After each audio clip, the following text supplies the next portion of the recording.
Hello everyone, good evening. This is Dr. Praveen Ramchandra. I will be the moderator for this session. The topic for today's webinar is do's and don'ts for doctors in COVID-19 pandemic. This webinar is brought to you by UMDA Healthcare, the initiative of UMDA Healthcare.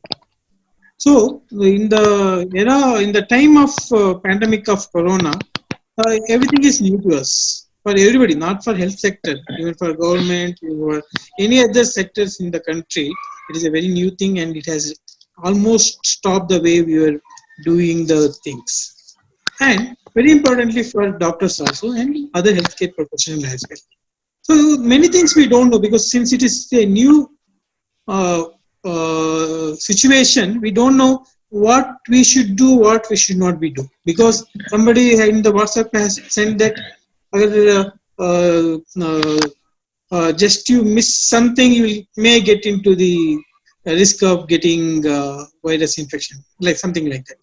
So you should be always cautious because something is new and is highly infectious disease. So what are the do's and don'ts?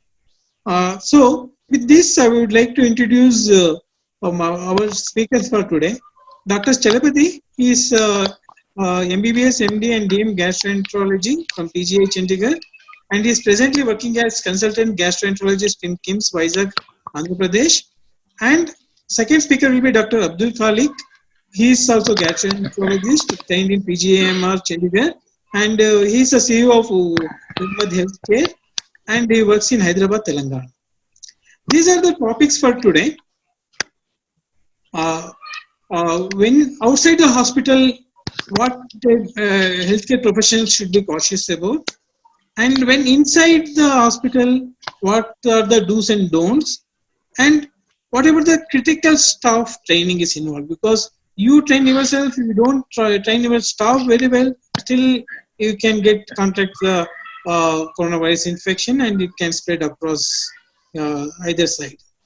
And what are the structural changes which requires, because a new thing, what are the structural changes either in a clinic or hospital is required? That will be the fourth topic. Each topic will be 10 minutes. After that, we'll have a answer section. With this, I invite Dr. Abdul Khalik to speak about what the healthcare professional should do and don't do when he's outside the hospital or in the OP. Please, Dr. Abdul Khalik. Please take it.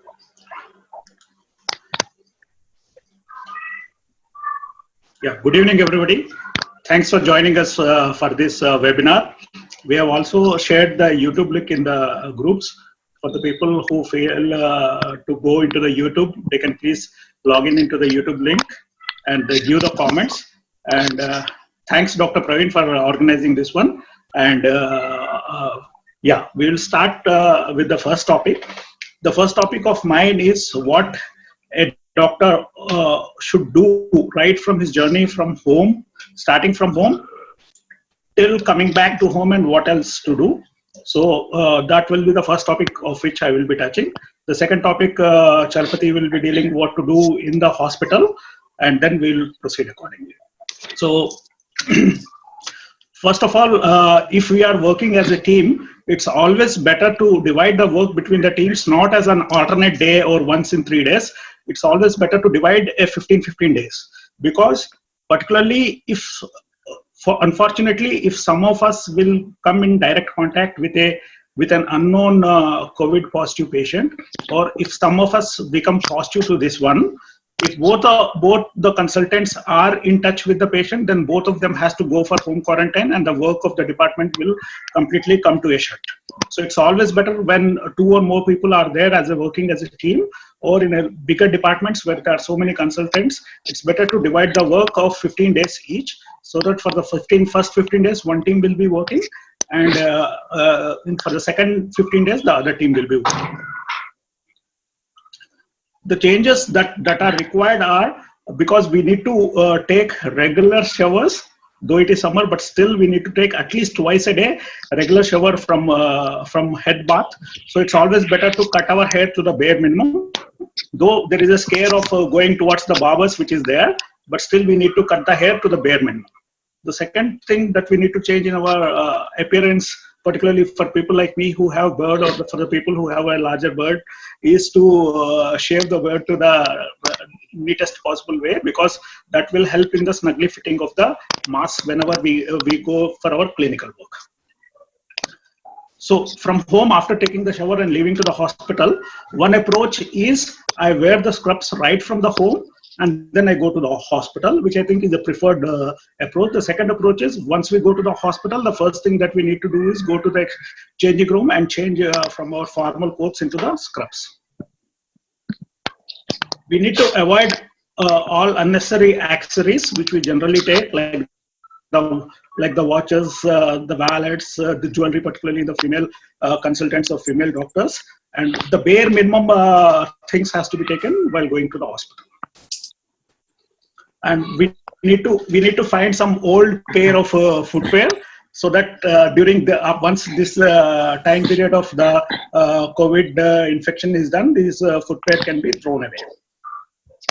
And particularly in my home or in the apartment or also in the hospital, it's always better to avoid the lifts and escalators for two reasons. One thing is these are the locked up places wherein the aerosols can be there and crowding of the places will be there. Second thing is, as we are in the lockdown, there is a lack of physical activity, and getting up the stairs of a few floors will provide some amount of at least some physical activity. It's better to drive self, because we don't know, because with each and every person we are coming into interaction, whether it be our driver, our cook, or our housemaid, or our staff, each and everyone are potential to have this infection. So it's better to have minimal contact, and it's better to drive by ourselves. It's a good idea to keep a large sticker on the car that we are a doctor on duty. Otherwise, particularly in the cities like Hyderabad, there is regular checking and by the police and interrupting to see why we are going and where we are going. So it's a good idea to keep a large sticker on the car that we are doctor and we are on duty. Within the car, it's better to keep the Bluetooth if it is available in the car. If a Bluetooth facility is not there, so many speakers are available wherein our phone can be attached to the Bluetooth, so that repeated touching of the phone can be avoided right from the car itself. Some extra things I generally put up in the car for the doctors who have the car, but for a few doctors or for DMOs or for the students who are going on the two-wheelers, all these things may not be required. They can simply replace this one with a small bag which will have a polythene within it, which can be easily disposed. But for the consultants who have the car, these are the extra fittings that I keep within the car. One is a small dustbin wherein I can keep all the things that I remove. I keep a sanitizer with me, either a spray sanitizer, alcohol based, which with a gas or a simple push type of a sanitizer in the car. The third thing is I tend to keep my regularly wearing mask, preferably a N95 mask, with me in the car. I keep a few covers of my footwear, shoe covers within my car, as well as a box with tissue papers in the car. As well as to keep the face mask, I generally use a glass made up of either Tupperware or such type of a glass made tiffin box. Or second thing is, if I don't have the facility of this type of a box, then I can use a simple brown paper wherein I can keep my mask after coming from the work. So in the car, these are a few fittings which I suggest. One thing is the four upper things I think are mandatory. One is a dustbin, second one is a hand sanitizer extra in the car, and shoe covers, as well as the box to keep the masks. Other things which are optional but recommended are keeping tissues, a few more masks, because if the police or someone interrupt while driving, it's better we keep this mask and low down our window and then speak to them, and we can keep for extra gloves whenever they are required.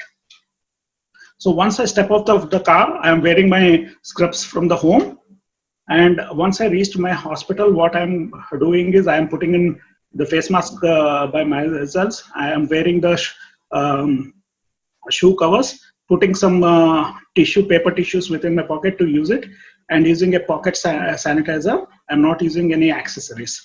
This is how I would ideally be looking while I step out of the car. And it's always better to avoid giving our car keys to the valet parking, because most of the corporate hospitals where we work, there are facilities of the valet parking. It's better if we take it to the place of parking and we park by ourselves.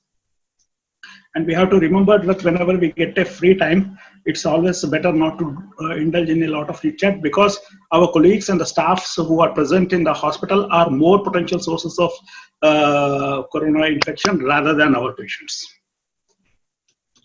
So once I finish my clinical work, from this point to what to do in the hospital will be dealt in a few minutes by Chalpati. Once I finish my clinical work, I come back to the car, and by the tissues that are present in my pocket, I open the door, handle door, by using the tissues. And inside the dustbin that I have shown, I'll be putting in the. Once I am within the car, I will put on the tissues within the dustbin, and the shoe covers that were present in that dustbin, as well as the mask that I am going to wear, I will be taking in my Tupperware or a glass box or within the paper cardboard. And all those things, after I go home, I'm not going to throw it outside, because these are biological and hazardous waste. I keep it aside, and then the next day when I go to the hospital, I'm going to carry this polythene bag with all the waste, and I'm going to give it to the hospital management system so that they dispose it off in a proper way. And once I am at home, after parking the car, going to my room, first thing that I do is I remove my shoes outside of the home, keep it in the rack before entering the home. It's better not to take the shoes within the home. And opening of the door, I tend to keep one tissue box by the side of my doors. So I take one tissue, open the knob. Though we clean the knobs of the doors regularly with the sanitizer, but it's a simple idea to keep a tissue box by the side. So whenever we are opening, we can take one tissue and open the door. And once we are inside, by the side of the door, it's better to keep one more trash bags wherein these tissues can be thrown. After entering the home, the first place that I go in is my bathroom, wherein I remove all my clothes, put it in the washing machine, add some detergent, preferably with some hot water, and wash the clothes in the washing machine with semi-automatic or a dryer thing. And then I take the shower. I take the shower with the head, with a proper scrubbing of the hands, hair, and everything. And once only then I come out and I speak to my family members or etc. It's better to maintain a separate room. This is particularly important for the people who are posted in the hospitals wherein the COVID infection is there, and particularly in the people who are high risk of getting exposed to with these COVID-19 patients, like the people in the ICU, etc. But otherwise, also all patients who are coming to our hospitals or clinics are to be considered as the potential patients. So keeping a separate room and a separate bathroom is always preferable. So there is a concept of toilet flume now, as evidence is coming that rectal swabs as well as within the stools also the COVID infection is seen up to around a minimum of 11 days post discharge. So while flushing the toilet, if the lid is not properly closed, small aerosols can be generated, which can go up to as much as 6 to 10 inches or sometimes even more. And these are the potential of infection. So within the home, it's better within the hospital, it's better to avoid the toilet as much as possible. But within the home also, if we are using it, proper sanitization should be there. Flushing should be done after closing the lid. And there should be a gap to other person using the same toilet if they are using. And even within the home, particularly with the elderly people or with our other family members, if they are having comorbidities like diabetes, hypertension, etc., we should maintain a minimum distance of 1 to 2 meters. Social distancing or physical distancing is a must. We have to be mentally prepared and to speak with and communicate with our family, particularly with our elders as well as the kids. These family times are awaited till this pandemic is over, which may take a few months, so that they doesn't feel that we are distancing themselves. And most important thing is, even with the slightest of our infections, whether it be myalgia, fever, or sore throat, the threshold for getting ourselves investigated should be high. So we should not ignore our symptoms, because we'll be keeping not only the patients and staff, but also our family into at the peril. So apart from this one, these are a few S's which we advocate. Taking daily a good amount of sunlight and some supplements of vitamins, particularly with antioxidants, having good sleep, stretches and exercises, having connection with the Almighty, that is spirituality and meditation, taking a smoothie wherein we take good amount of fiber and micronutrients so that our microbiome is healthy, and eating in a very sensible manner, and to stop smoking if at all we have any habit, and always maintaining the social distance is important. Yeah, thank you, Praveen.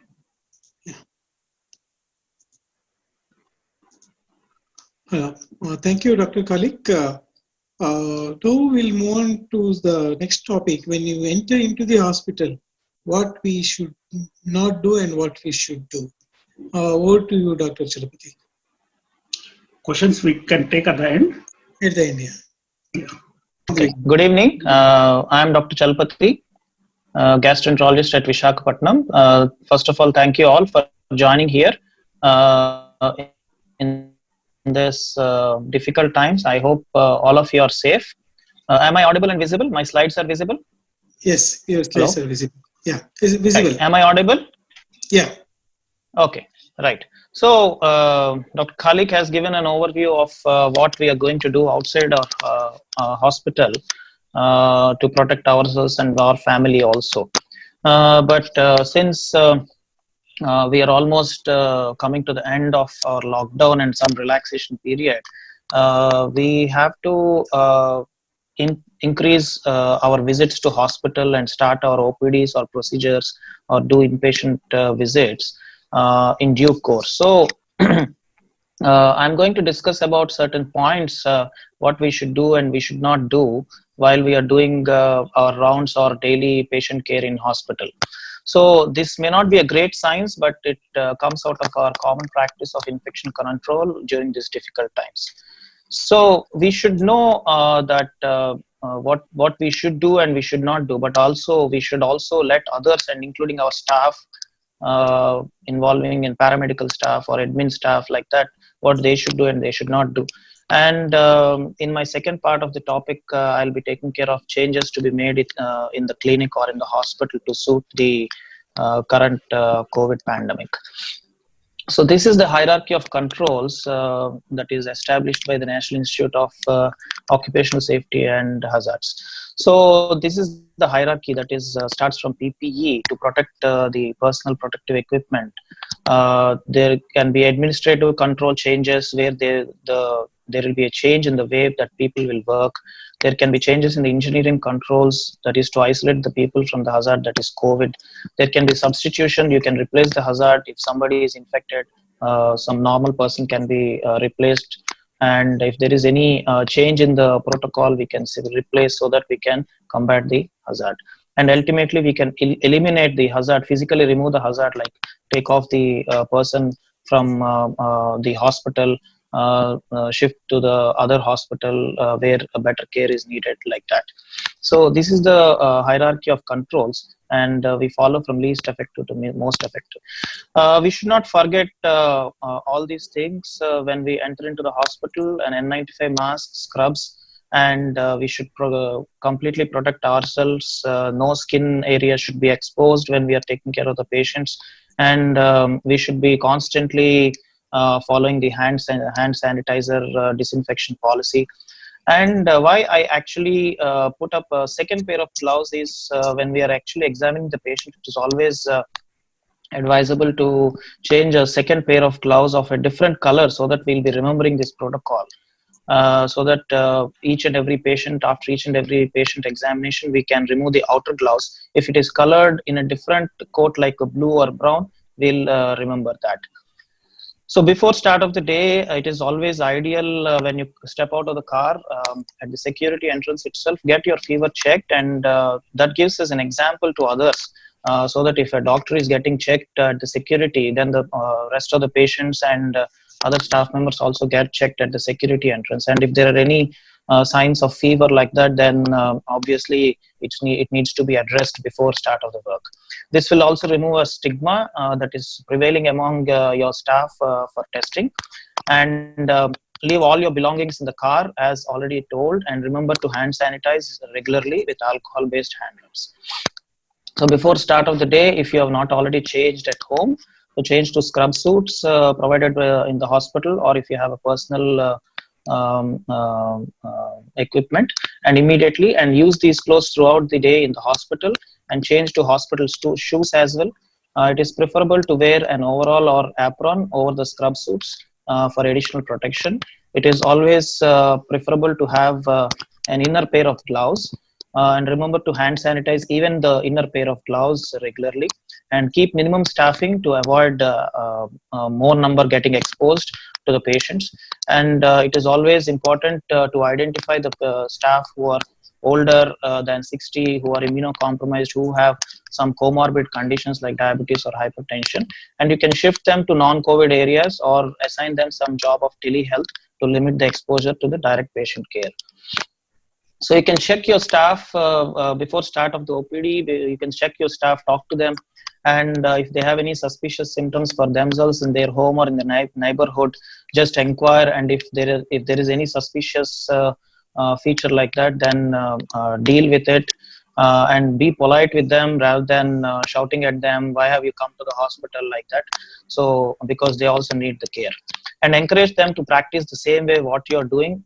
Doctors may not be the perfect, but we have to go to near perfection, and it is the simplest way to tell them practice whatever I am doing, and educate them regularly about the care to protect themselves from getting the risk of getting infected from the OPD patients, and educate them how to identify the patients suffering from COVID-19 disease, like symptoms like fever, sore throat, myalgias, cough, etc. And it is always a good idea to ask them to fill up patient symptom questionnaires forms, checklist forms, and disclosure statements at the front desk itself when they are waiting at the waiting area. And any patient having any of these positive symptoms or suspicious of COVID-19, they can be identified, and they should be sent to the emergency at the nearest COVID-19 hospital. And always deal with your staff in a polite way. The staff may be very much anxious and depressed in these difficult times. So please take the responsibility to boost up their morale, and educate them with proper techniques of usage of PPE, and handle the situation very smoothly, like donning and doffing, etc. You need to continuously educate them. So these are certain precautions we keep following regularly.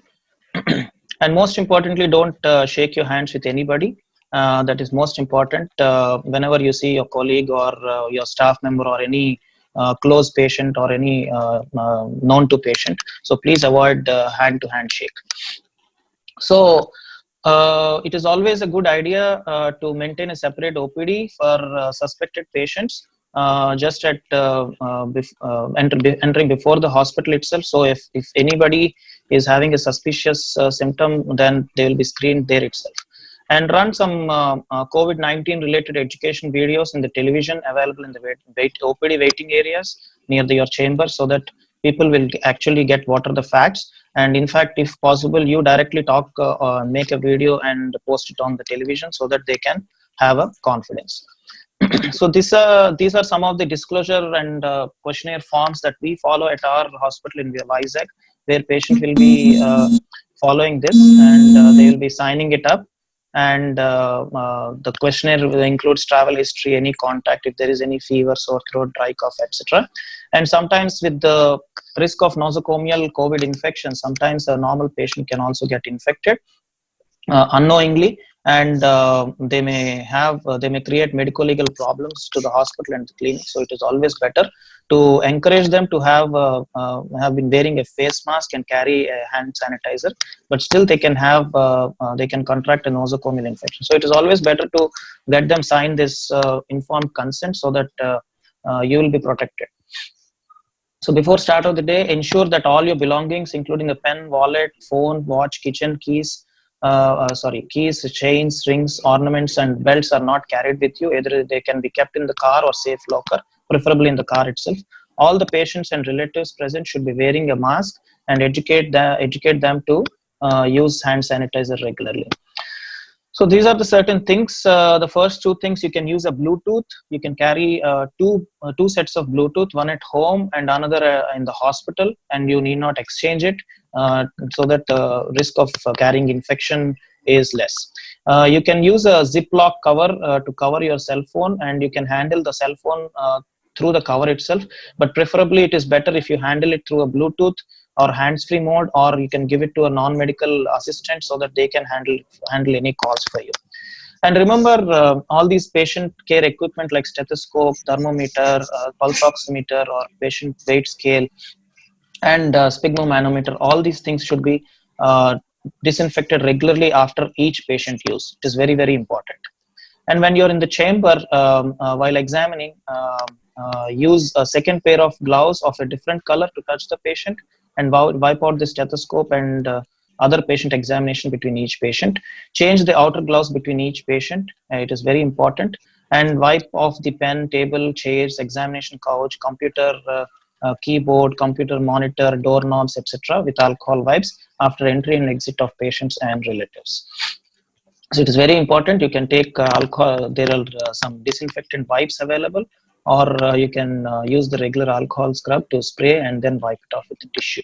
And similarly, most importantly, the elevator knobs also need to be disinfected. All the formats need to be disinfected because they still carry the risk of transmitting the infection.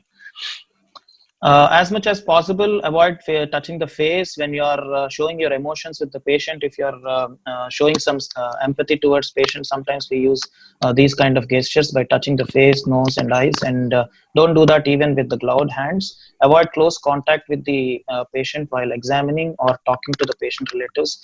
OPD can be conducted in halls rather than rooms. Certain of my colleagues, they do practice that, but this might cause a breach of identity and may not be accepted by many patients, especially female patients and elderly patients.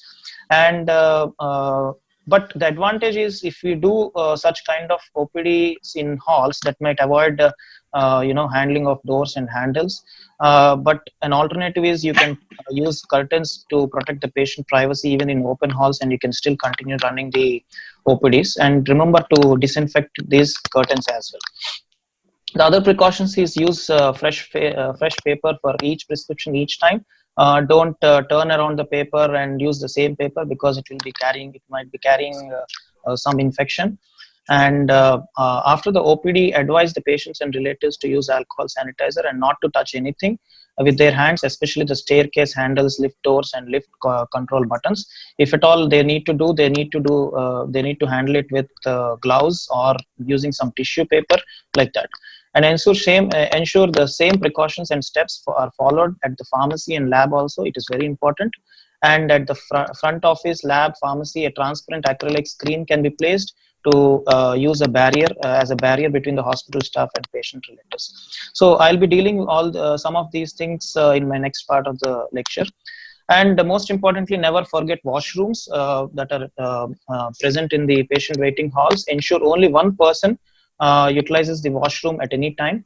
Ensure proper flush of the excreta and cleaning of the excreta and urine on the floor, pan, lid, and other places. And please educate them to close the lid first and then flush it, so that there will not be any aerosol spread. Encourage use of soap and water to clean the hands after use, and ensure the proper disinfection of these rooms with sodium hypochlorite after each usage, including the doorknobs, pistons, and taps. Encourage to air dry or use toilet tissue to clean the hands, and properly dispose it off in the appropriate bin. And finally, whenever possible, encourage telemedicine consultation for non-urgent patients, especially follow-up patients who want to refill their prescriptions. This would reduce the crowding and physical contact, but understand the telemedicine guidelines first before following that. And if there is any doubt, please do not hesitate to call the patient for physical examination with full protection, because patient safety is of prime importance. Few words about inpatient care. So many physicians they deal with COVID patients, including the ICU staff, the emergency doctors, but a few of the gastroenterologists also, they do get calls because certain patients, they have GI symptoms. It is always important to identify and maintain the COVID and non-COVID zones first in the hospital, including ICU. Maintain the same precautions for infection control but follow it more stringently, as there would be more sicker patients. Shift to full gear personal protective equipment for all IP care, and minimize the number of, most importantly, minimize the number of physical visits. Like if you have a habit of seeing your patients twice or thrice per day, minimize it, and also minimize the staff while you're on rounds, especially physician assistants, interviewers, patient counselors, etc. And also avoid duplicate staffs. If you can assign multitasking to the minimum size of staff. Utilize the patient examination and patient care equipment in a dedicated way for each patient without exchange. Very important. There is a habit of using the same BP machine to multiple patients, stethoscope to multiple patients, which can transmit the infection. And encourage the staff to keep, if there is a ventilator or a defibrillator, rather than assigning to each and every patient, it is always better to take off these life-saving equipment to a common area and keep a lock of it. And if there is any need, then transfer this equipment to the patient care area. Otherwise, if they are lying free in the patient care area, they can carry some infection. So it is always better to isolate them from the patient care area, but keep it in the nearby area. And avoid visitors, patient roaming outside for an evening walk like that, and avoid mixing up with non-COVID patients.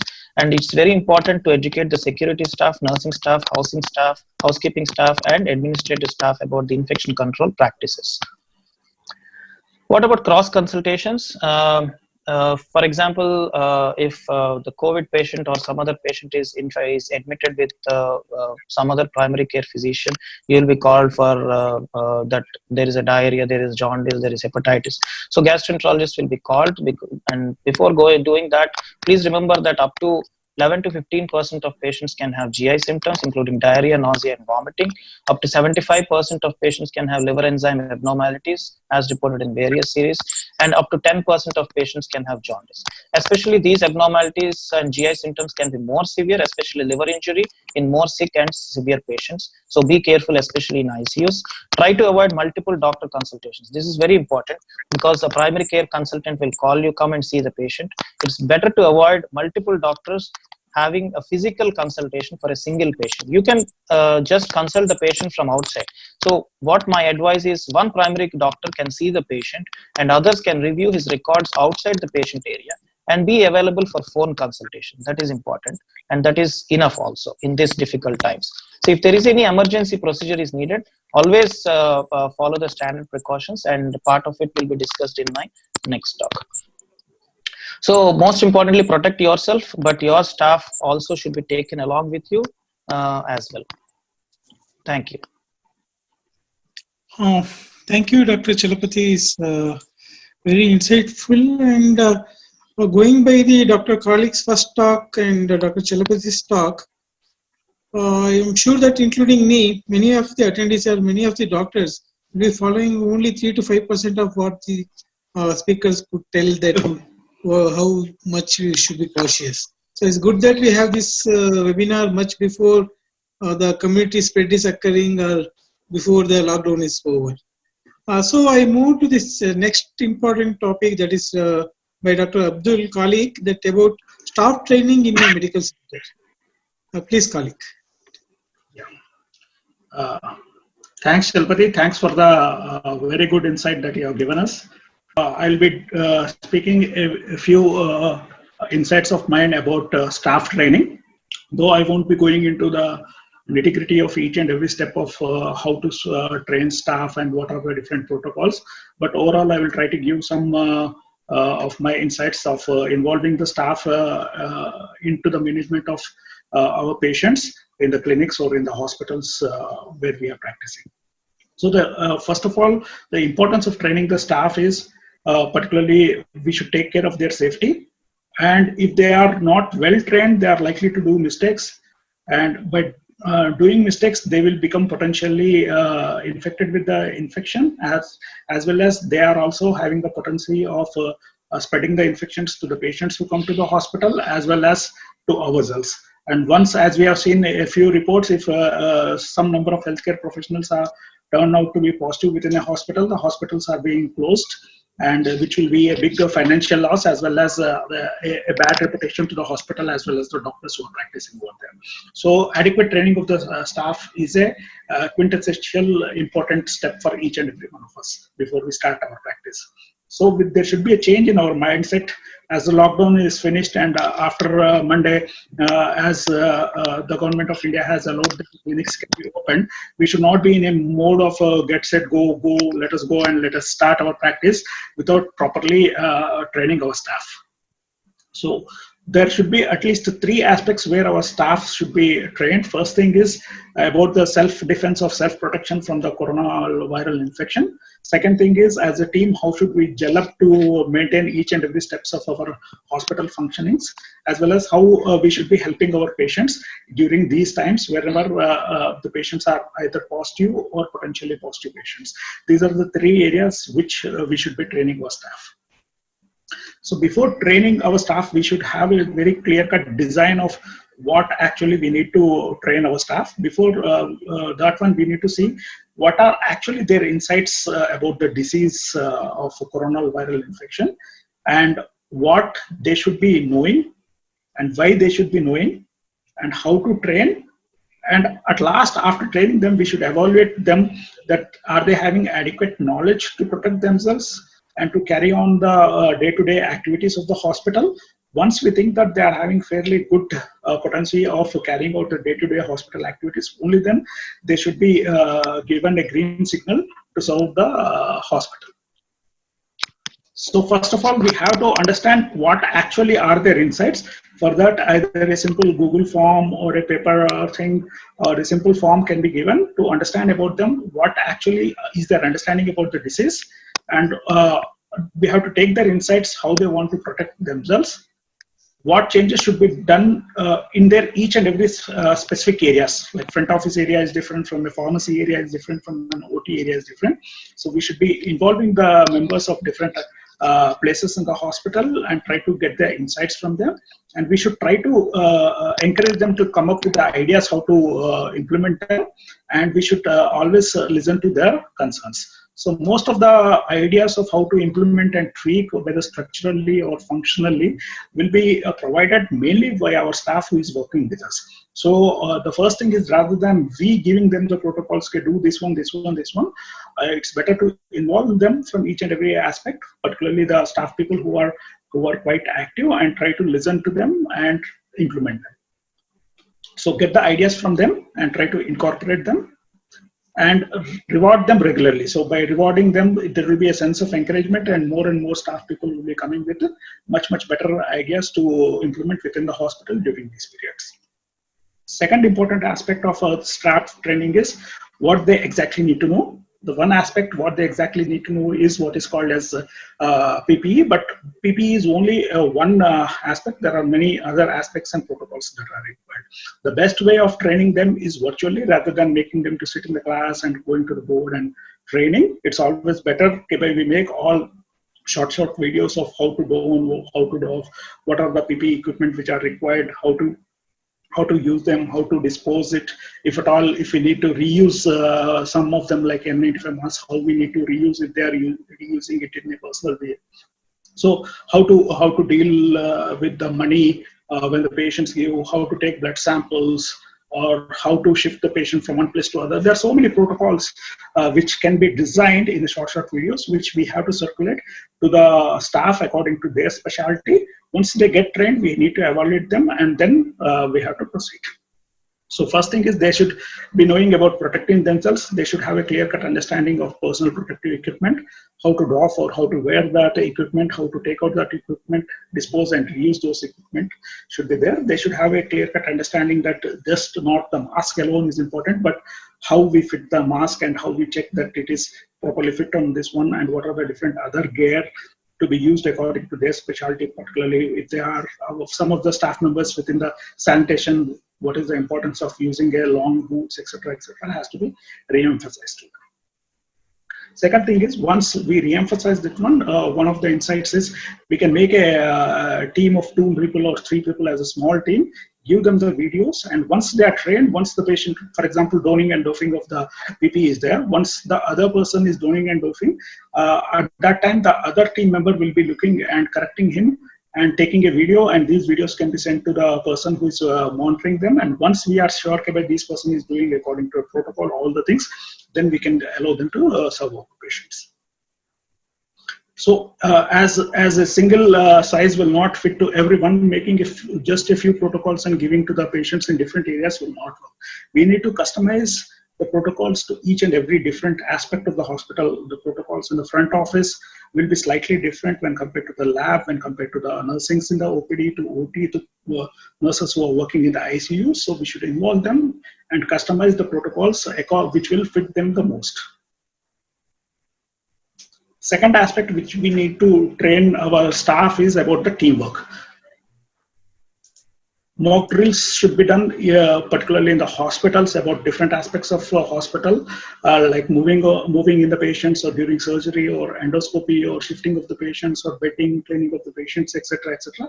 These need to be done by wearing the proper PPE. So doing as shown in this picture, wherein a simple mask is there and not a proper PPE is there, but by wearing the whole gear, how difficulty will be there for the staff to actually do these procedures has to be trained before. The third aspect is different aspects of what we call it as the movements of truth within the hospital has to be written it down, or has to be marked. Like after coming to the hospital till they leave the hospital, for each and every staff member, what are the type of the clothes that they have to, or the outfit they have to wear and come, and what should be their workplace etiquettes should be there, and how their eating habits should be, and while using the bathrooms, how to use them, and what to do after going to home. All these things has to be discussed. As short videos has to be given to them, and should emphasize them to follow these things. The sanitation, as Chalpati has discussed, and previously we discussed the concept of a toilet fume. So using of the toilets has to be minimum within the hospital, and a proper sanitation of the for all the aspects of the hospital, not only the toilets, but the seats where the patients are sitting, the bathrooms, the beds, doorknobs, etc., has to be taken properly. And the third aspect that we need to discuss with our staff are what are the probable scenarios that can arise during this period. Patient can come without an attendant, yet problematic patient may be coming, or a patient may be requiring more support by travel or something, or what happens when a patient is collapsing within the hospital, or such type of different scenarios. We need to make a thought process of this one, and how we need to react to each and every scenario has to be made clear cut and to be discussed with the patients. And obviously during these times we will be requiring more coordinators. Yeah. Praveen, getting voice of someone else. Yeah. Okay, we just.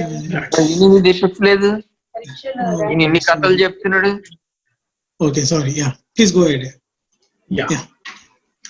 There should be more coordinators, and yes, we have to differentiate at different things mainly by time rather than the space, particularly in the OPDs, rather than spreading the patients at different places. I think it's better to spread them by time rather than primarily and secondarily by place.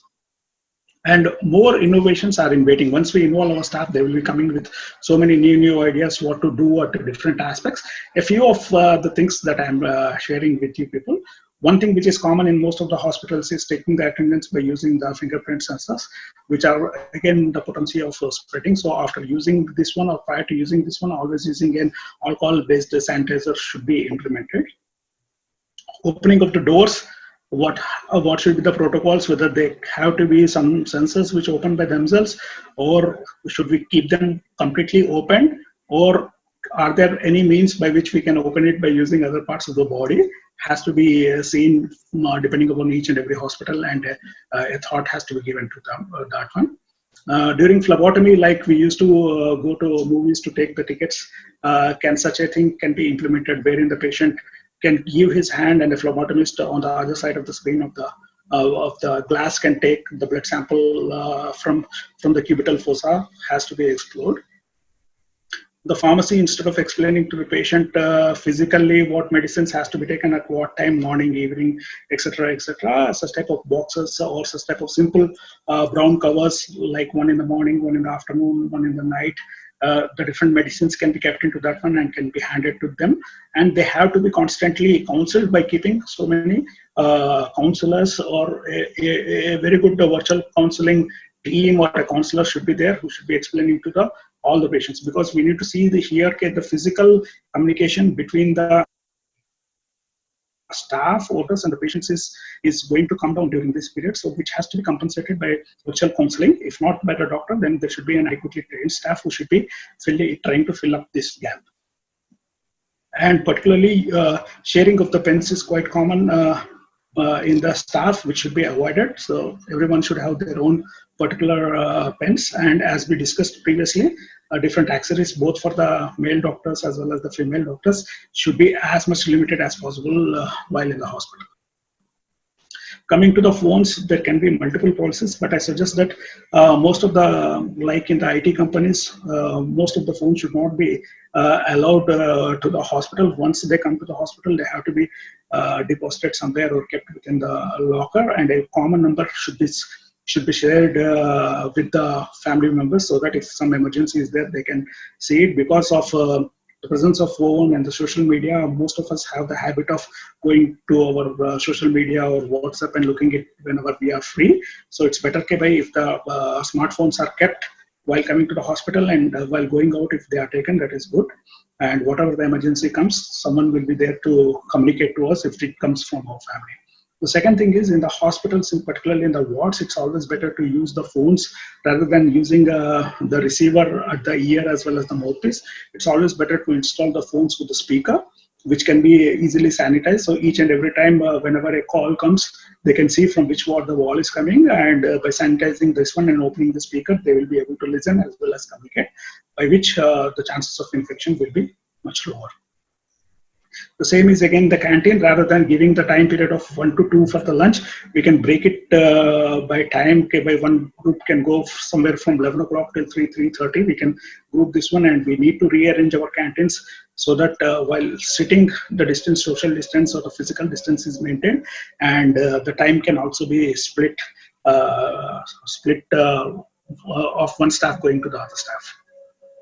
Yeah, mainly the money transaction has to be mostly in the digital platforms. If we are using some type of card swipe, these things has to be regularly sanitized.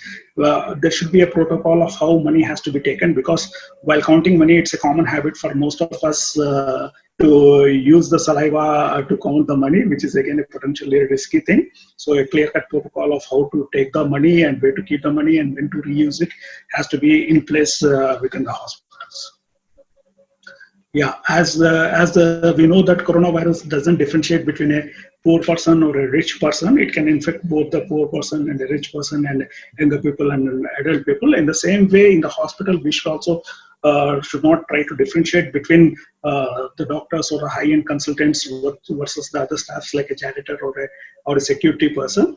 Whatever the appropriate PPE is there, we should ensure that all our staff should be getting an adequate PPE.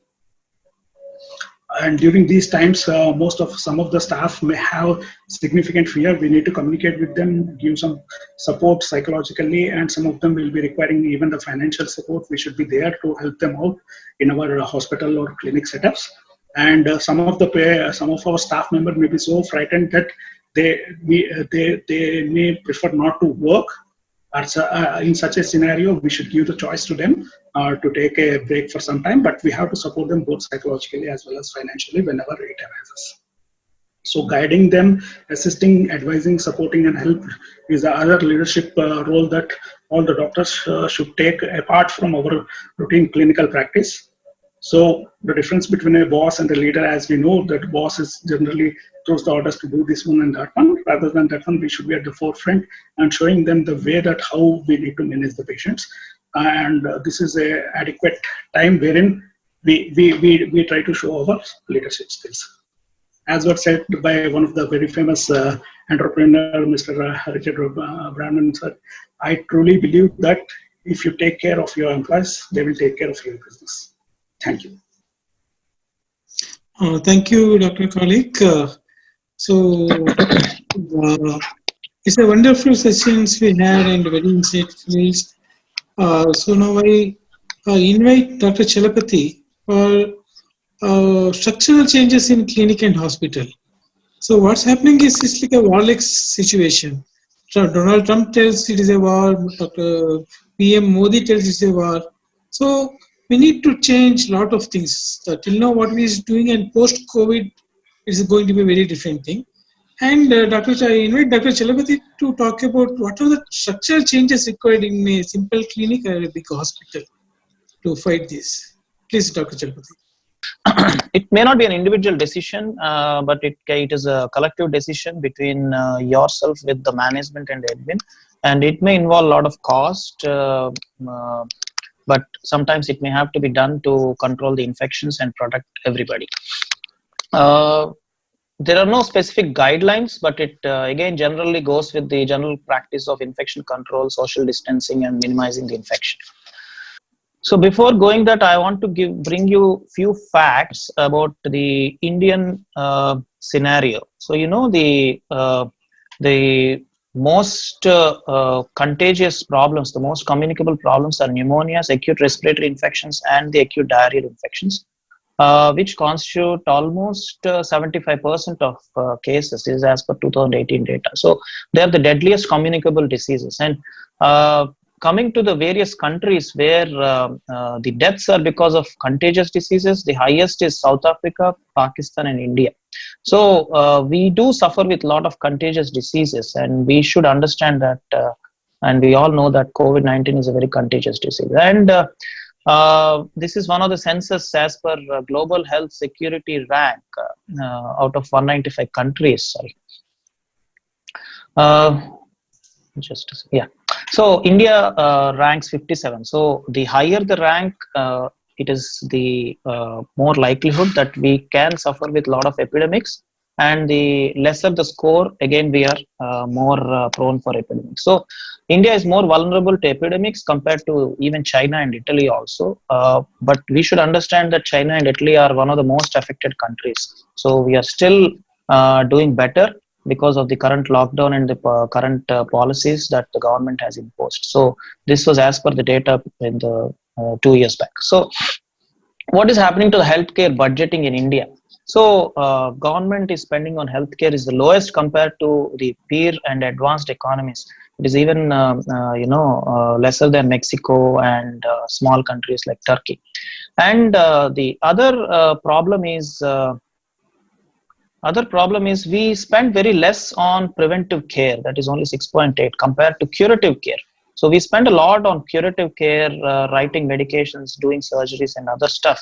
But we tend to ignore the aspect of preventive care. So what we are discussing today in this webinar is about preventive care, so that we can protect ourselves and also our staff and also our hospital, our nursing home, our clinic, as well as our patients. So it is very important.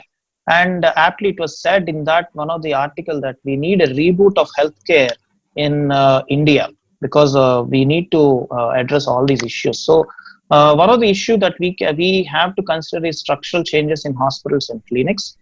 What is the current challenge? So from next week, most of us will be starting to work more frequently for longer hours. So we have three challenges. So what about COVID patients? How to triage them, how to identify the cases and allocate the treatment.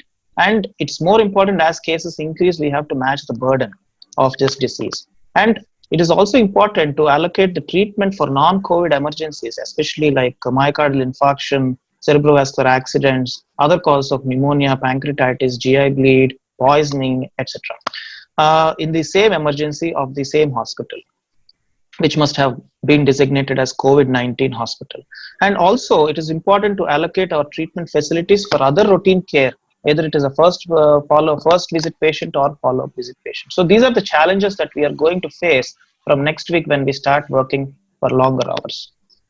So right at the entrance itself, it is always a good idea to establish a screening OPD, like a respiratory screening OPD. Like any patient who has these symptoms, they are voluntarily advised to visit this clinic, and staff are allocated there with full personal protective equipment, and they can screen. And this is one of the important change that we need to do.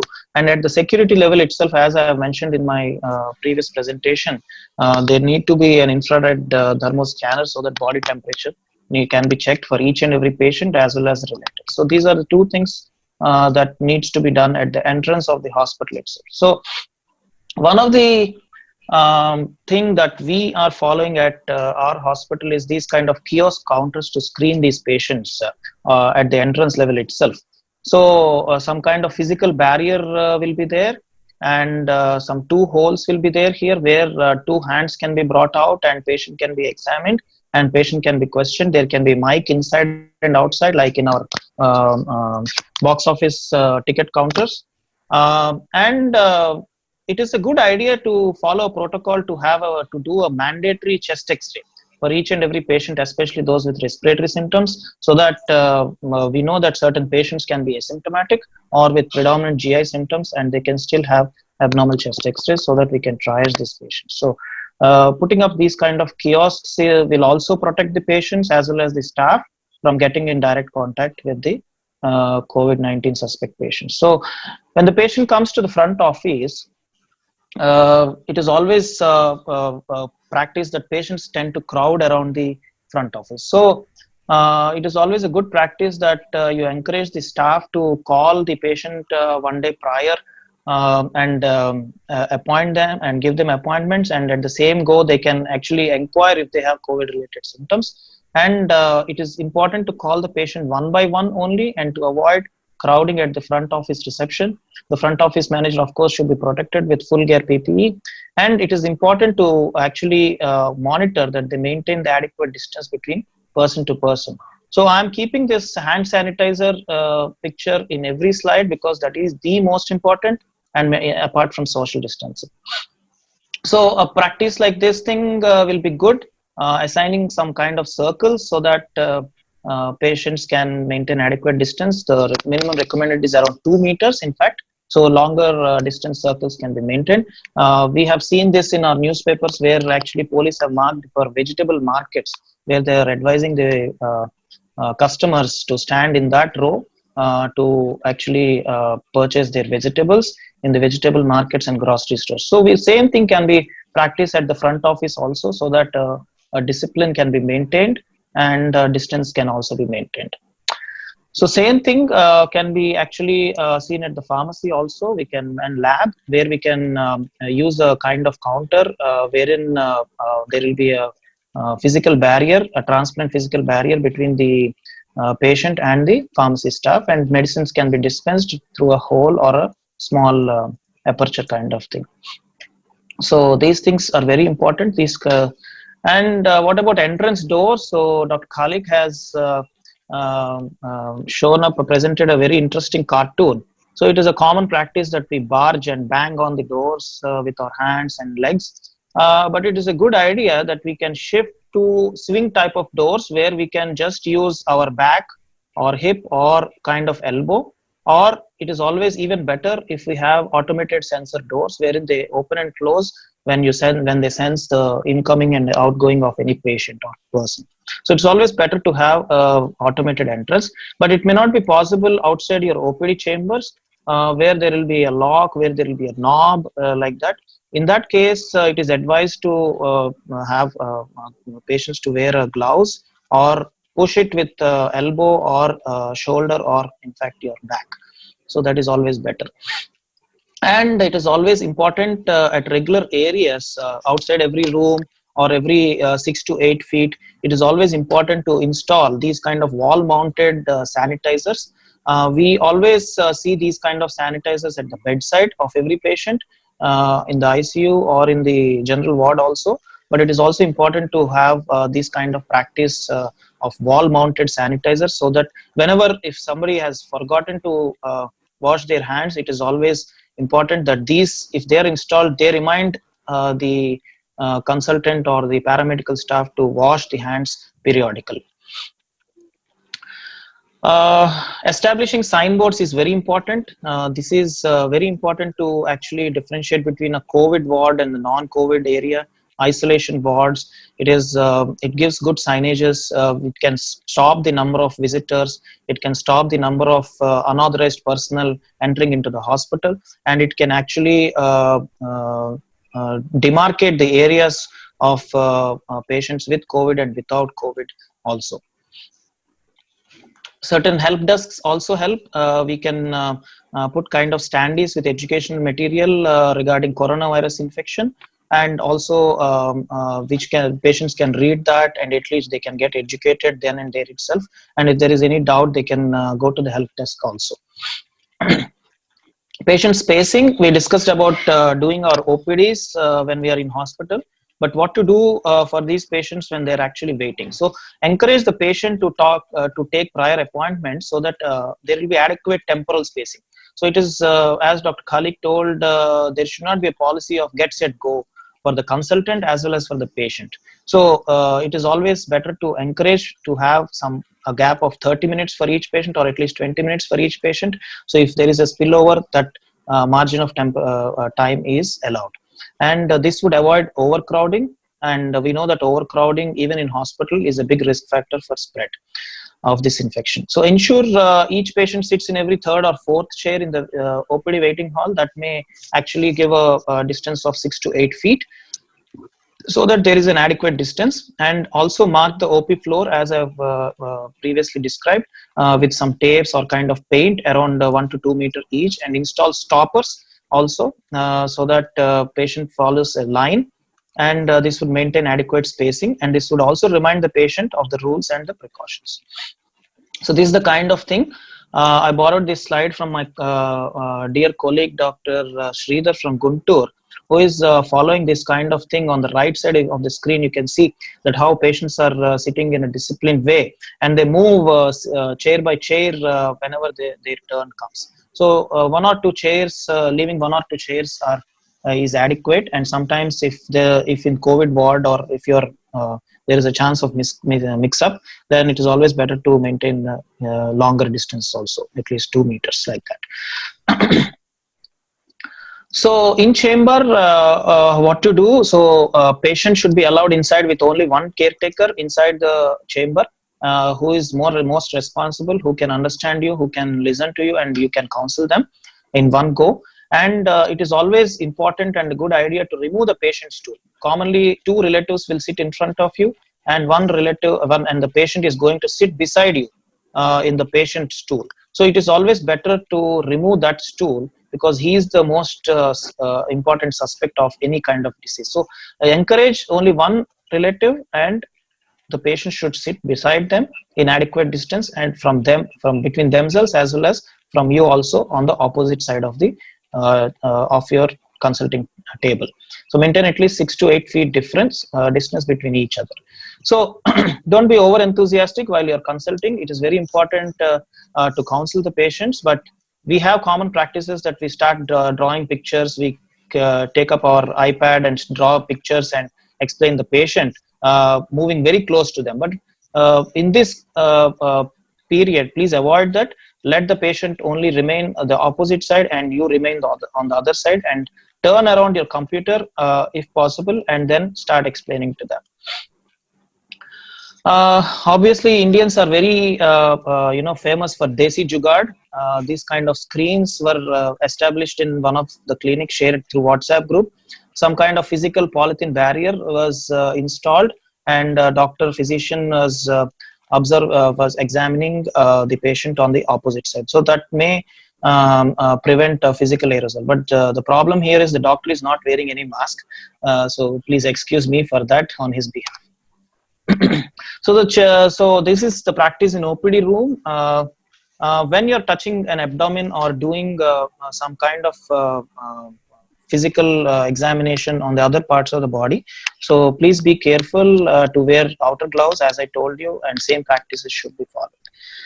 So coming to near the theater area, surgeon and staff changing rooms are very important. please make sure that only one surgeon or staff is present in one room. And when you're donning and doffing, it is very important to follow the protocols. And more importantly, there should be two chairs while you're doffing as per CDC guidelines, one a clean chair and another a dirty chair. So once you're coming out of the patient care, you have to sit in the dirty chair, make sure that you actually remove everything and sanitize yourself, remove the PPE, and then move on to the clean chair. So it is very important not to mix it up. And of course, in the OTs, negative pressure laminar flow rooms, majority of the OTs have this. So I need not emphasize on that. There may not be much of things need to be changed in this area. In the scrub area, in the wash area, it is always better to have leg controls or automated sensors and avoid contact with hands and fingers. And I'm sure my surgical colleagues will be following all these things. Regarding doors, again, OT doors, there are many kinds of OT doors, but it is always better to have a kind of sensor. Like if you see in this area on the right side of the slide, lowermost corner, this is the leg sensor. So you can just raise your leg in front of this sensor and automatically this door opens and closes, rather than this kind of thing where you need to actually barge inside by pushing it, which is not recommended. Most importantly, our critical care colleagues, anesthesia colleagues, they have the habit of actually leaning forward and doing intubation, and patient may be coughing, and though how much soever you are protected with the personal protective equipment, you can still have this risk of exposure. And as shown in one of the recent NEJM paper, that using ultraviolet rays, fluorescent dye is put up in the simulator and a cough simulation was made, and when the mannequin coughs, the doctor is filled up with entire these kind of droplets, and these are potential aerosols that can infect you. So this practice is very bad, so please avoid all these things. A simple modification is this kind of box made with acrylic of this kind of measurement, 62x47 with 2 holes, and the performer will actually wear full PPE, and the patient will be inside this box right from the mid chest till few centimeters away from the head level. And through these 2 hands, all the anesthesia equipment, the intubation equipment can be actually managed, and patient can be intubated safely. So this is actually published. This is called barrier enclosure, and there are various modifications that have been coming up in the WhatsApp, so you may take up any of those things. So inside the OR, this is one of my dear colleague and colleague surgeon who is doing, and he is with full personal protective equipment. You can see that there is no skin exposed to any of the free air, both of them, and there will be minimal staffing. So please provide, ensure that there will be full personal protective equipment in the OT, and there is minimal staff, but you should ensure that there is maximum patient safety, and also you should protect yourself maximum. So my colleagues and myself started using this kind of face shields to actually prevent the direct aerosol contact when you're doing some kind of endoscopies or when you're intubating. So it is always encouraged to have these kind of stuff. So coming to the endoscopy suites, this is from one of the presentations from Professor G.S. Raju. So if you are bound to do an endoscopy for a COVID positive patient, you should anticipate it. So it is always better to designate this area as COVID negative or positive at the reception area, as well as the preparation area, as well as in the endoscopy rooms, including the changing rooms. And immediately all the equipment should go into the soiled scope cleaning for cleaning and disinfection. So it is always better to demarcate these areas, so physically also, so that there will not be any mix up as you are doing it in the wards also. So importantly, about the ICUs, there will be most of the corporate hospitals will have multiple ICUs in multiple floors, like surgical ICU is next to the surgical floor, that is the OTs, and medical ICU is next to the in the first floor, like that. So multiple ICUs are there, so you can designate them as COVID ICUs and non-COVID ICUs separately. It is just a matter of identification and redistributing them, and similar practices need to be followed even in the accident and emergency department, that is casualties or emergency rooms. So it's very important to avoid these mix-ups. And as I showed, signage boards are very important, and there should be separate hospital entrances as released by one of the GOs from Andhra Pradesh, they have suggested to have separate hospital entrances, and floors can be identified for other admitted patients. Like first floor is for this patient category of patients, second floor is for this category of patients, so that there will not be any mix-up in these wards. And washrooms, very importantly, majority of hospitals have these kind of washrooms where people go chit-chatting, and it's a common practice. And sometimes there may be one toilet, and a lot of people will be waiting in the queue. So we should not ignore this area, because there can be even virus shedding is noted in the feces, and there can be aerosol spread through the toilets also. So it is always better if you have these kind of things to actually use alternate toilets, alternate urinals, so that the alternate urinals can be used, so that physical and social distancing can be maintained. Or it is best to actually use a single toilet, and promote and encourage people using only those toilets rather than the in a group. And obviously, if you can't manage anything, please ask your security to be more polite at the wash areas, and ask them to control the crowd. Not to forget about the patient waiting areas, especially in the IP, when the patient waiting areas, especially in the ICU patients, if they are waiting for the relatives are waiting outside, there should not be any mix-up. There should not be any mix-up at the laundry. Again, assign separate machines and launderers for that. Washrooms we have discussed, especially the biomedical waste management services. You have to see that there is no mix-up at the sewage level. And canteen, Dr. Khalik has discussed. And maintain adequate staffing for each and every area. And also, it is important to have good quarantine facilities even for your own healthcare staff. Like in our hospital and majority of the hospitals, they have separate hostels for the nursing staff and other staff, and they maintain some kind of rooms or kind of guest houses around the hospital, so that if if a doctor needs some kind of rest or need to quarantine himself, they need not go to the hospital, they need not go to the their house, and they can use these kind of things. So it's always a good idea to provide quarantine facilities for your healthcare staff as well. And obviously, we should understand that it is not responsibility of Prime Minister, it's not responsibility of a single drug. It is responsibility for all of us to actually stop this coronavirus and deal with these difficult times. Thank you so much for your patient listening. Thank you very much, Chalapati. Before going to question and answer session, I would like to congratulate and thank the speakers for their extensive research they have done for this webinar. And many of us may be thinking that we are immune to COVID-19 because we have MBBS degree or something like that. So that is not correct, because around 500 doctors worldwide have died because of COVID-19 as of now. Around 42,000 of healthcare workers are infected with COVID-19. So it's very common infectious disease, and we should take care, as speakers told us to do. So now I invite the questions. With Mr. Arjun is asked about money transaction. What about money transaction? Probably Dr. Ahmed covered the topic. You want to tell in very quick this thing? Yeah. Yeah, most of the money that should be done, the transaction between the patients and the hospital or the clinics, should be primarily through a digital platform. There are so many wallets are present, as well as Google Pay, Paytm, etc. Preferably, we should insist to our patients to pay the money through digital platform. The second preferable is using a card and swipe. But in India, though we push for digital payment, still there may be some amount of some people who will prefer to pay money through the cash itself. While taking the cash, the person who is in charge of taking the cash, the cashier, dedicated cashier, or a person in the front office person, they should be wearing an extra gloves, and they should be dedicated only for taking the money. They should not be allowed to touch the phones, etc., etc., etc.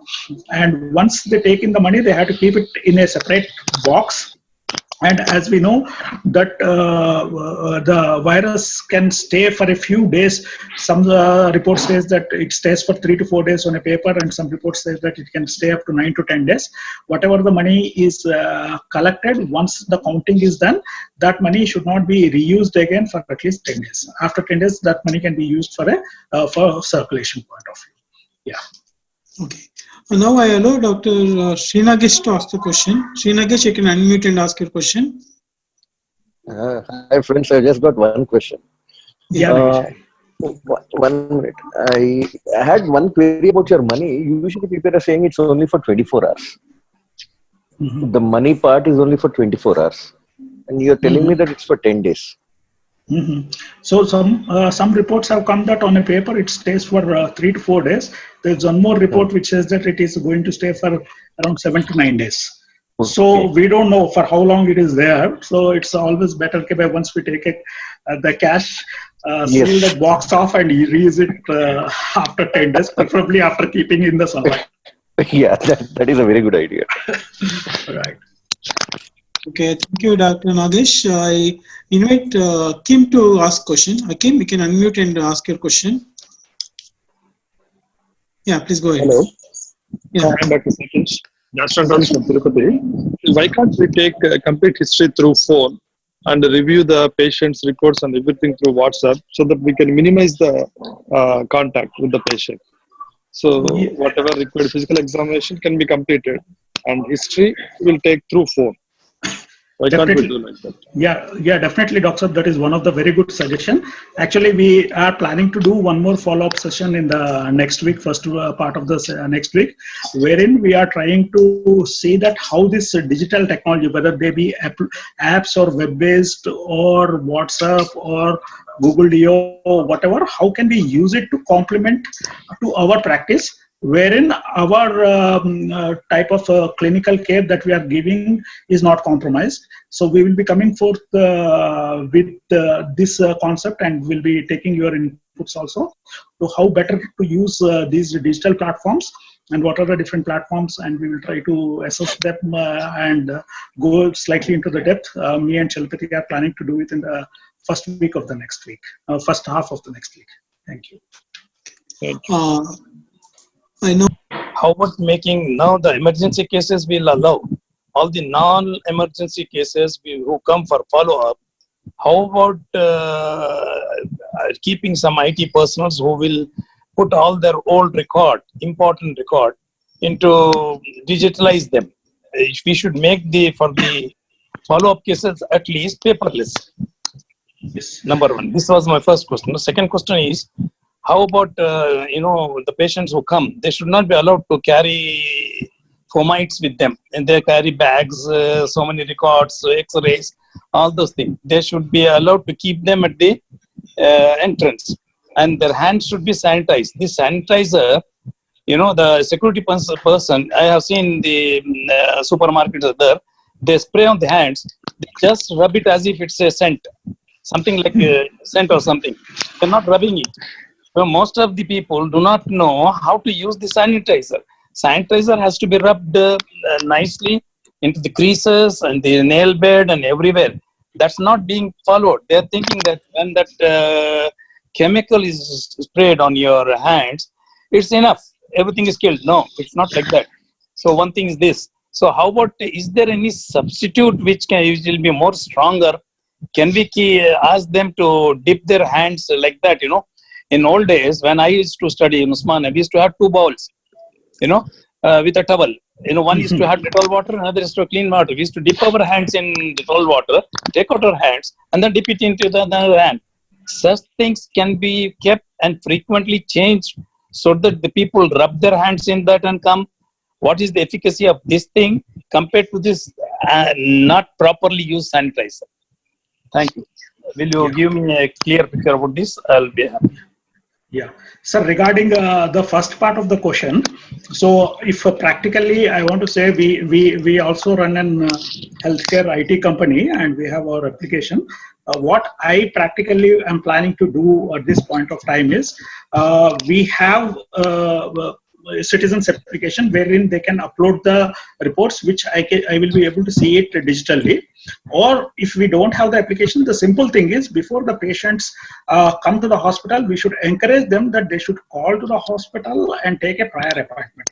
Once prior appointment is taken, the second aspect that our staff should give to the patient and their attendants are, please upload all your old relevant records, whether it be previous prescriptions or previous reports, including the medicines. The pictures of the medicines has to be taken a picture and sent on a WhatsApp, so that our staff will forward it to us. So whenever the patient comes, we go, we open our maybe our laptop or our tablet and see into the reports of the patients, rather than touching all the reports which they are carrying, which may have the chances of fomites. The second aspect, sir, as you suggested, one thing that is present in the Disney World is also that there have a large maybe wash machine like things are there, in which both hands can be dipped and alcohol based diluted solutions are present, in which the kids will keep their hands there, wash it, and bring it out. As you suggested, in the previous era, there used to be two balls used to be there. One was with the Dettol or the Savlon, and that was a clean thing.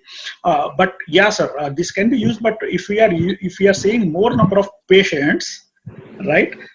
We need to balance depending upon our comfortability by keeping our hands and washing it repeatedly within such type of a disinfecting solution is better, or using some gloves as suggested by Chalpati, which can be taken out and thrown after each and every patient is there. Depends upon one's own preferences. We can stick on to any of the things. Chalpati, you want to add anything? Yeah, that's okay. Yeah, fine. I think practicing inner and outer gloves is also important, but even we have to sanitize those inner gloves also each time, because you will be handling your pens and papers when you are wearing your inner gloves.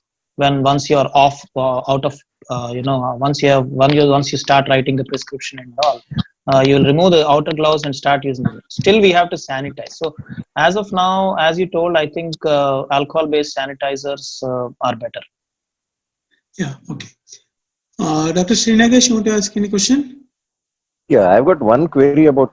Am I audible now? Yes, Nagesh. Yeah, I've got one query about the medico-legal implications of patients not sticking to the safe distancing guidelines. If somebody doesn't do it, are we well within our rights to refuse to see the patient if it doesn't comply with the clinic? Yes, I think as I told you in my first presentation, we created an informed consent and patient checklist, wherein actually patient has to sign, and there is a compliance form also that they will be adhering to the social distancing guidelines and all. So in fact, one of my colleagues actually refused to see the patient. In fact, we should all do that if patient is not ready to sign it up, or if they don't. That's become a big problem nowadays. Yeah. True. That's true. You have every right to reject the patient. Yeah. So I invite OnePlus to ask the question. The login ID OnePlus. Hello. Yeah, please go ahead. Yeah. Just small notice to you notice. Just you mentioned about Dr. Sitarav's OP while arranging the chairs and moving from one chair to another chair. That's also not practicable, because we are shifting to the one patient to another patient position. True. I agree. It has to come from the one to the directly to the examination chair before, after getting sanitized that chair also. Yeah. We should.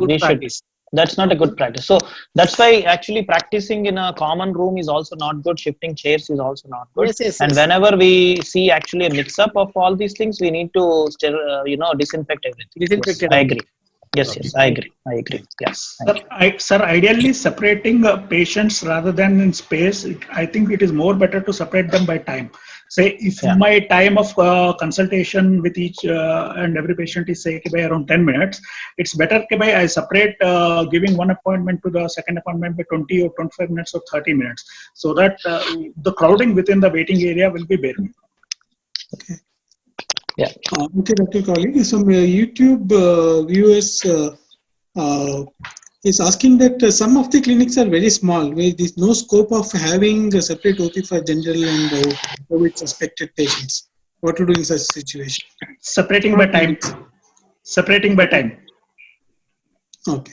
Separating by time and going to digital platform for follow-up cases. Okay. Arjun from YouTube is asking any problem with usage of AC? What kind of AC? Centralized AC, window AC? What kind of AC is suitable in this? Air conditioning. Sorry, Air I did. conditioning. Air conditioning. Air conditioning in OPD or hospital or clinics, is it advisable or what? Or what kind of air conditioning is better? Centralized AC or window Chakravarti, AC? do you want to take?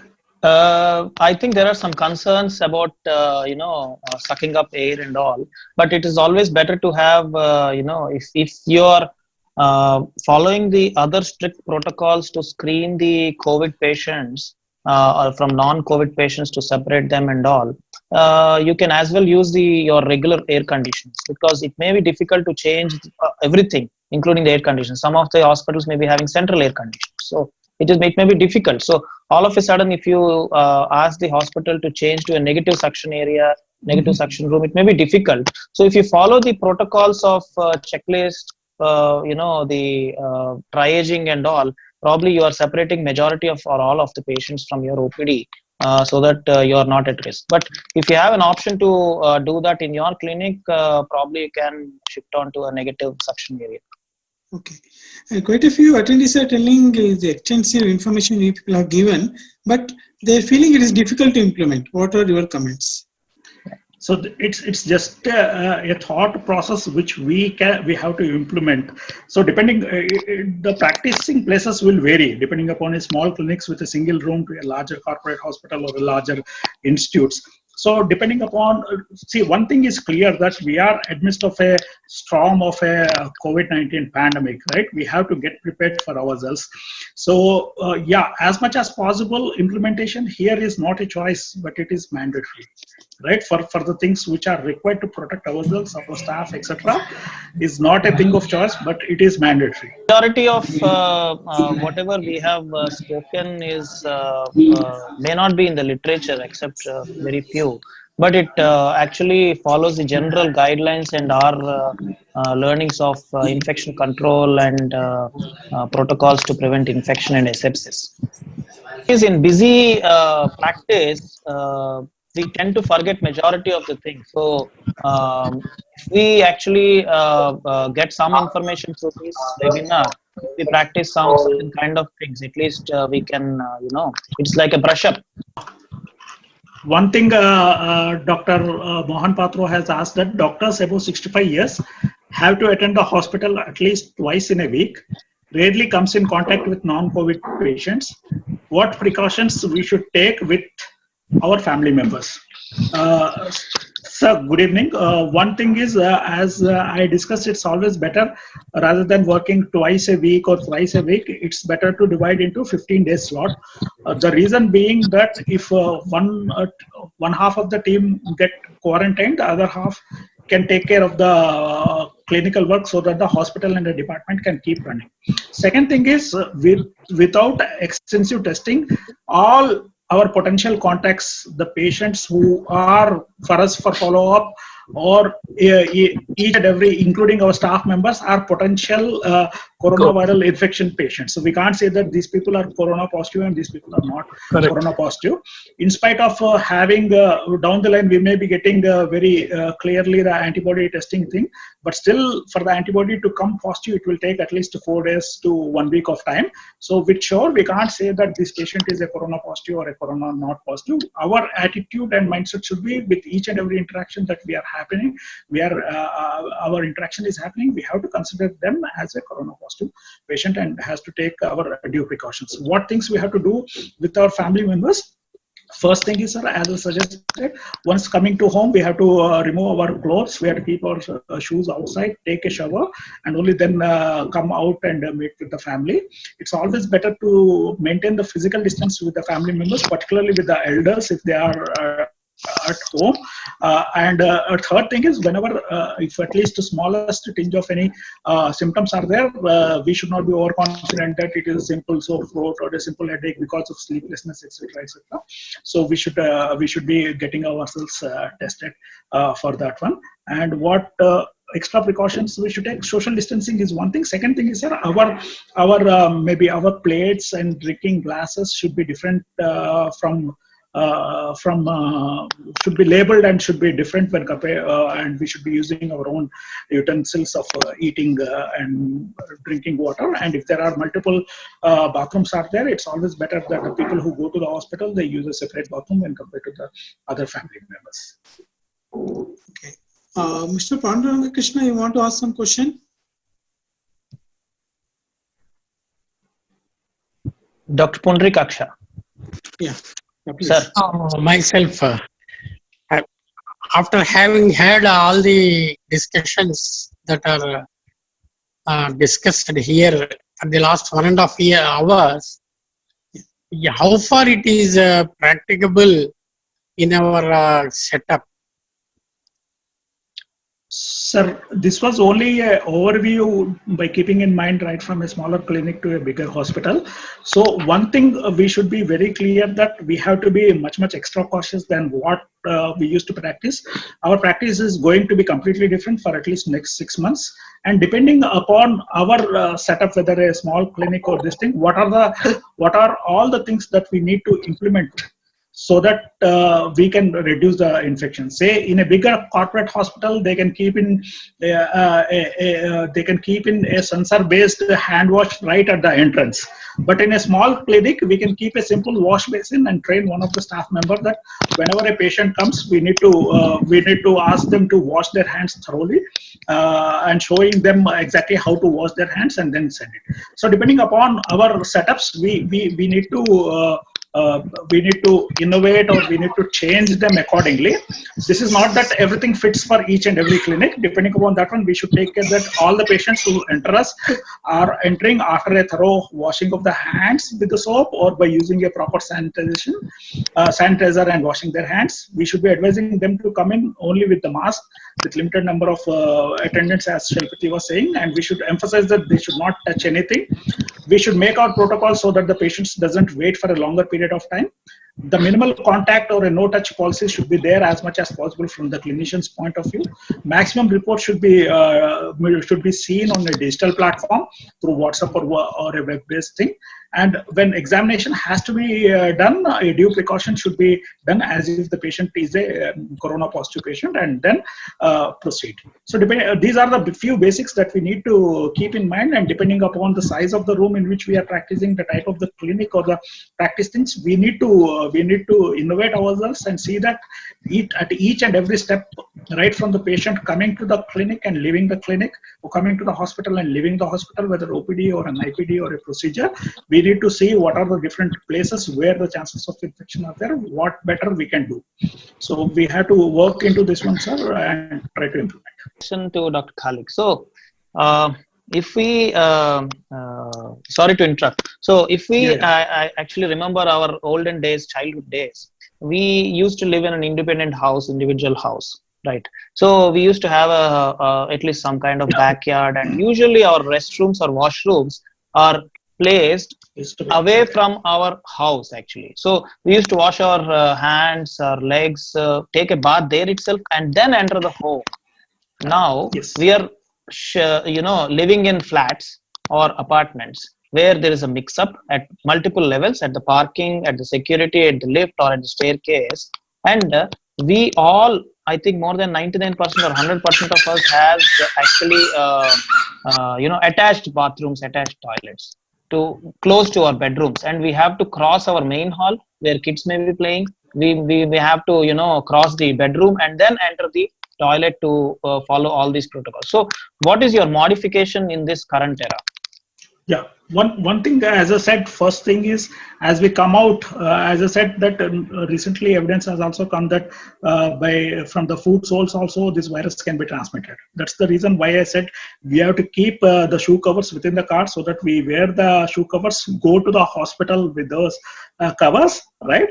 And from hospital, once we come, we take out those shoe covers and keep in the small dustbin which we are keeping within the car, right? So that can be excluded. So whatever the shoe is there, that is probably uninfected. Second thing that we are doing is, once we come out, we are leaving all our footwear outside of the home and coming in. Third thing, for an extra precaution, if we want to keep, we can keep our own pair of slippers right at the entrance of the home, the main gate, right? Once we enter our apartment, we wear onto that slippers and directly wash it into the bathroom by going through the hall as well as our bedroom. Third thing is we need to communicate with our elders as well as particularly with the kids, because they don't understand. Once we come home, there are so many kids who come and work, particularly small kids are there. We need to make them understand that our behavior may be changed for a few months and our closeness of the time may be difficult in the coming few months. That we need to communicate with the kids that we should not be touching once we come to the hospital. And once these are a few things that can be done after coming back to the home. Yeah, thank you. So, should we take some more questions, colleague?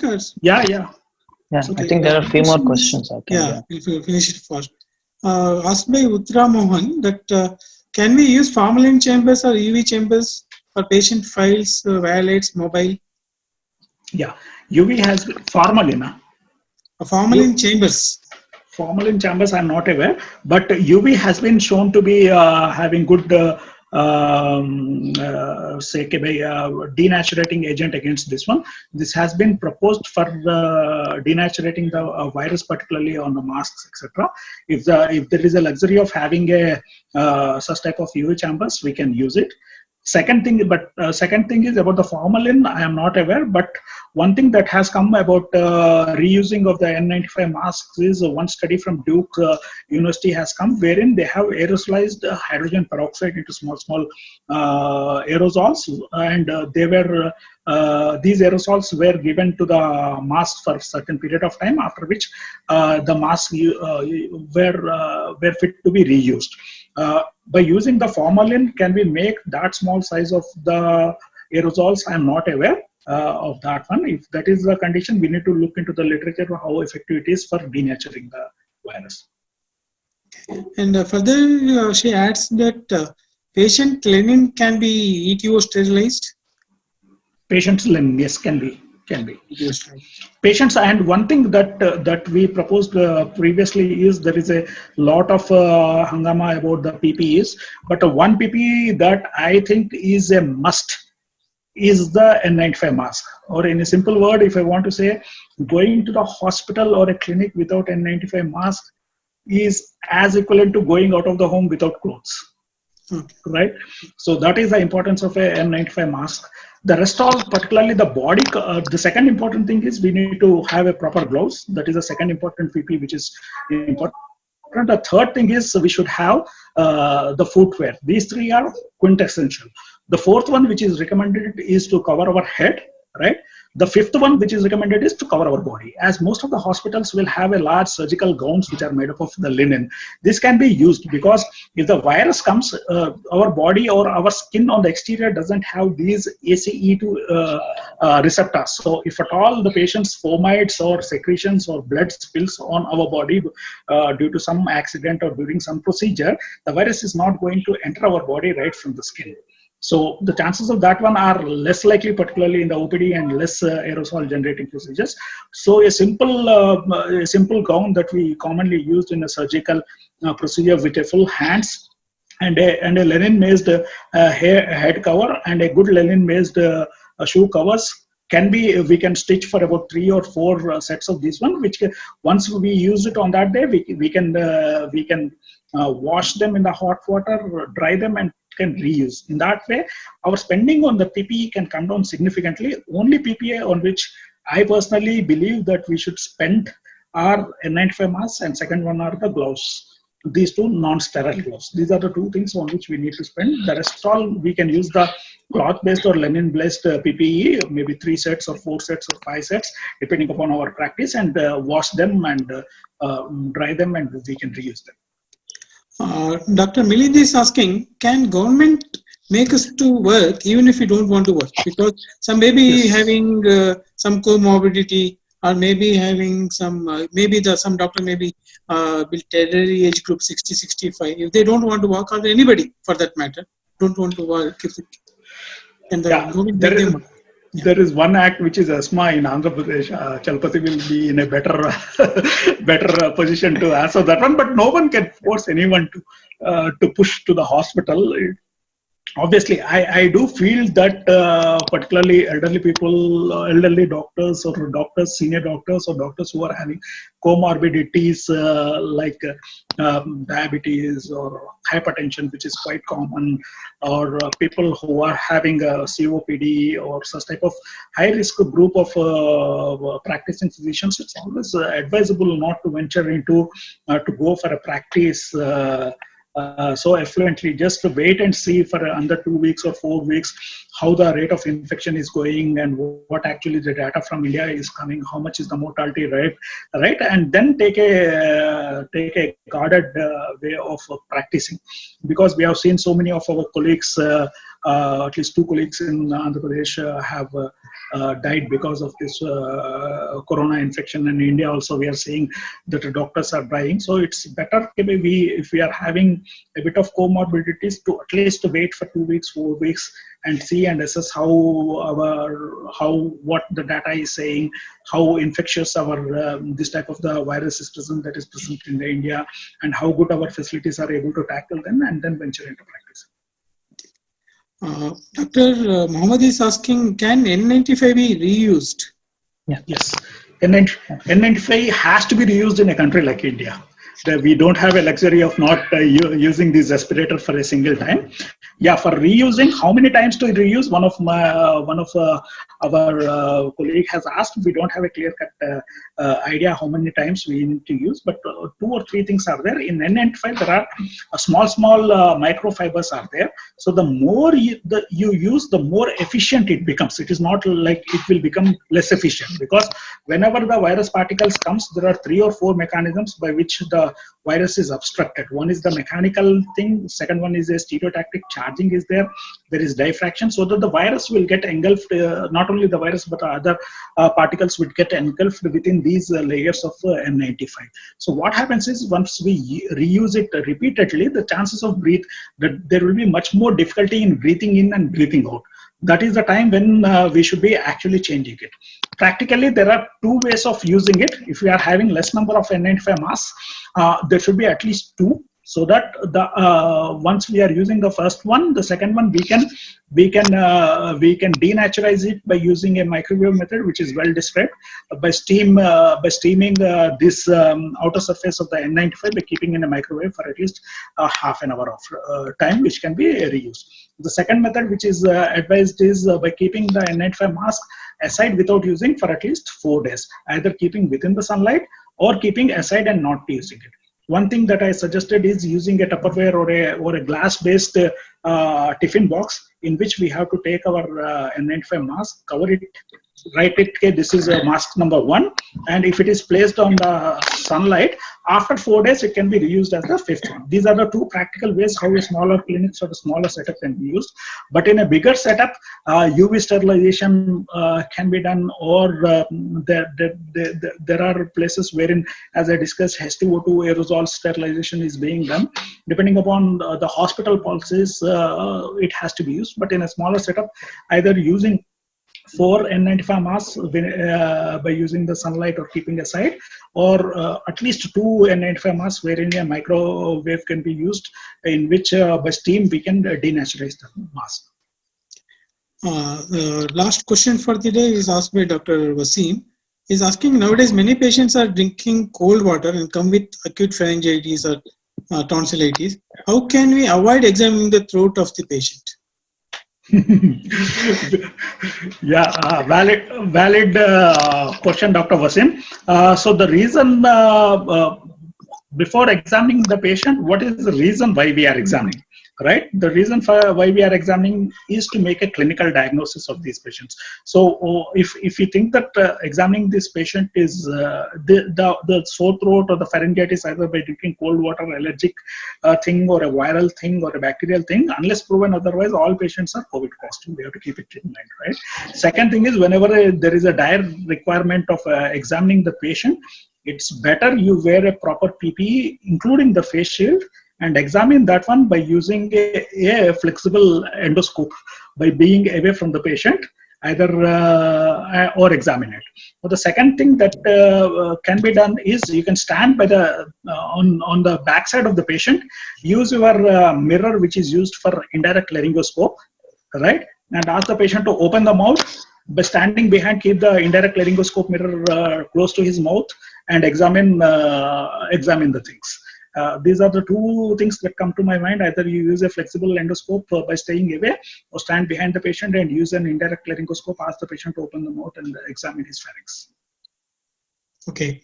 With this, as of one of our attendees has put in the comment section that this webinar is very timely and very informative session. So with the, I thank both the speakers as well as attendees and Umda Healthcare for initiating this webinar.